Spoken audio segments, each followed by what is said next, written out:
There was a certain village wherein no one lived but really rich peasants, and just one poor one, whom they called the little peasant. He had not even so much as a cow, and still less money to buy one, and yet he and his wife did so wish to have one. One day he said to her, "Listen, I have a good idea. There is our gossip the carpenter. He shall make us a wooden calf, and paint it brown, so that it looks like any other, and in time it will certainly get big and be a cow." The woman also liked the idea, and their gossip the carpenter cut and planed the calf, and painted it as it ought to be, and made it with its head hanging down as if it were eating. Next morning, when the cows were being driven out, the little peasant called the cowherd in and said, "Look, I have a little calf there, but it is still small and has to be carried." The cowherd said, "All right," and took it in his arms and carried it to the pasture, and set it among the grass. The little calf always remained standing like one which was eating, and the cowherd said, "It will soon run by itself, just look how it eats already." At night, when he was going to drive the herd home again, he said to the calf, "If you can stand there and eat your fill, you can also go on your 4 legs. I don't care to drag you home again in my arms." But the little peasant stood at his door, and waited for his little calf. And when the cowherd drove the cows through the village, and the calf was missing, he inquired where it was. The cowherd answered, "It is still standing out there eating. It would not stop and come with us." But the little peasant said, "Oh, but I must have my beast back again." Then they went back to the meadow together. But someone had stolen the calf, and it was gone. The cowherd said, "It must have run away." The peasant, however, said, "Don't tell me that," and led the cowherd before the mayor, who for his carelessness condemned him to give the peasant a cow for the calf which had run away.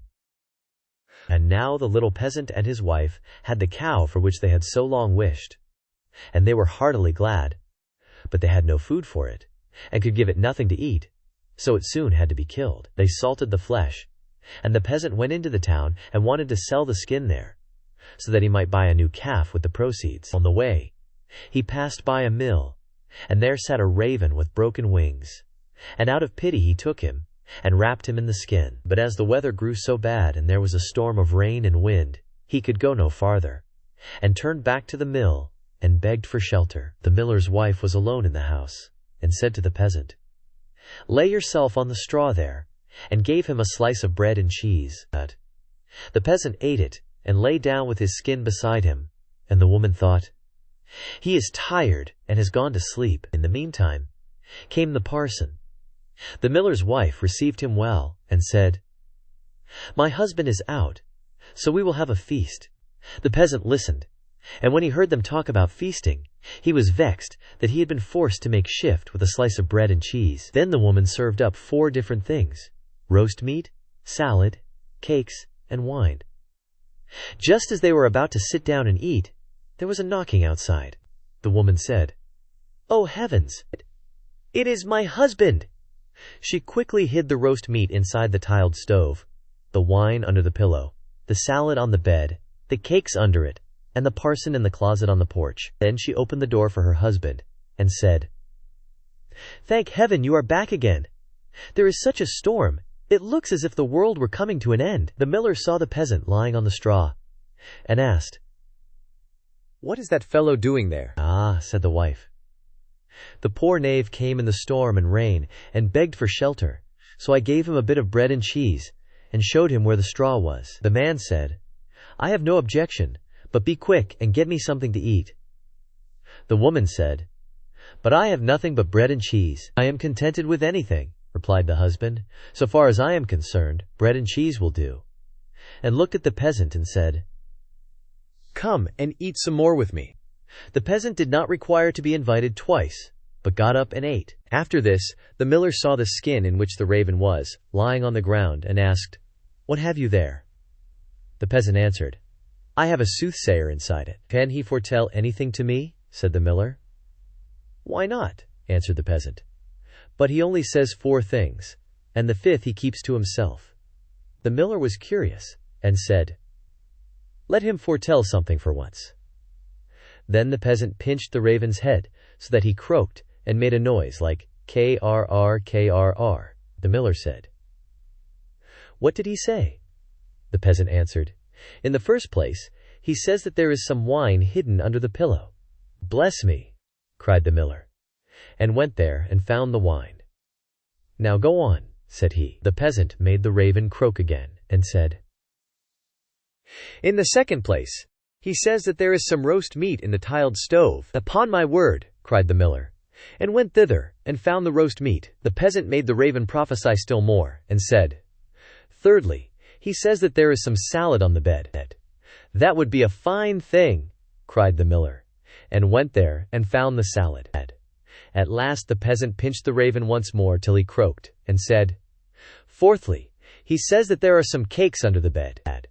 "That would be a fine thing," cried the miller, and looked there, and found the cakes. And now the two sat down to the table together. But the miller's wife was frightened to death, and went to bed, and took all the keys with her. The miller would have liked much to know the fifth, but the little peasant said, "First, we will quickly eat the four things, for the fifth is something bad." So they ate, and after that they bargained how much the miller was to give for the fifth prophecy, until they agreed on 300 tamlers. Then the peasant once more pinched the raven's head till he croaked loudly. The miller asked, "What did he say?" The peasant replied, "He says that the devil is hiding outside there in the closet on the porch." The miller said, "The devil must go out," and opened the house door. Then the woman was forced to give up the keys, and the peasant unlocked the closet. The parson ran out as fast as he could, and the miller said, "It was true. I saw the black rascal with my own eyes." The peasant, however, made off next morning by daybreak with the 300 tamlers. At home the small peasant gradually launched out. He built a beautiful house, and the peasant said, "The small peasant has certainly been to the place where golden snow falls, and people carry the gold home in shovels." Then the small peasant was brought before the mayor, and bidden to say from whence his wealth came. He answered, "I sold my cow's skin in the town for 300 talers. When the peasants heard that, they too wished to enjoy this great profit, and ran home, killed all their cows, and stripped off their skins in order to sell them in the town to the greatest advantage." The mayor, however, said, "But my servant must go first." When she came to the merchant in the town, he did not give her more than 2 talers for a skin, and when the others came, he did not give them so much, and said, "What can I do with all these skins?" Then the peasants were vexed that the small peasant should have thus outwitted them, wanted to take vengeance on him, and accused him of this treachery before the mayor. The innocent little peasant was unanimously sentenced to death, and was to be rolled into the water in a barrel pierced full of holes. He was led forth, and a priest was brought who was to say a mass for his soul. The others were all obliged to retire to a distance, and when the peasant looked at the priest, he recognized the man who had been with the miller's wife. He said to him, "I set you free from the closet, set me free from the barrel." At this same moment up came, with a flock of sheep, the very shepherd whom the peasant knew had long been wishing to be mayor. So he cried with all his might, "No, I will not do it. If the whole world insists on it, I will not do it." The shepherd, hearing that, came up to him, and asked, "What are you about? What is it that you will not do?" The peasant said, "They want to make me mayor, if I will but put myself in the barrel, but I will not do it." The shepherd said, "If nothing more than that is needful in order to be mayor, I would get into the barrel at once." The peasant said, "If you will get in, you will be mayor." The shepherd was willing, and got in, and the peasant shut the top down on him. Then he took the shepherd's flock for himself, and drove it away. The parson went to the crowd, and declared that the mass had been said. Then they came and rolled the barrel towards the water. When the barrel began to roll, the shepherd cried, "I am quite willing to be mayor." They believed no otherwise than that it was the peasant who was saying this, and answered, "That is what we intend, but first you shall look about you a little down below there."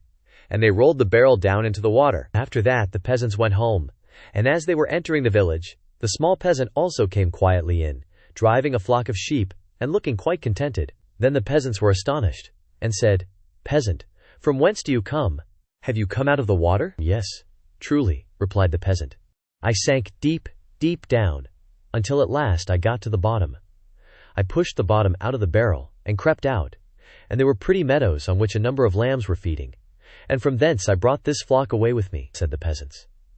"Are there any more there?" "Oh yes," said he, "more than I could want." Then the peasants made up their minds that they too would fetch some sheep for themselves, a flock apiece.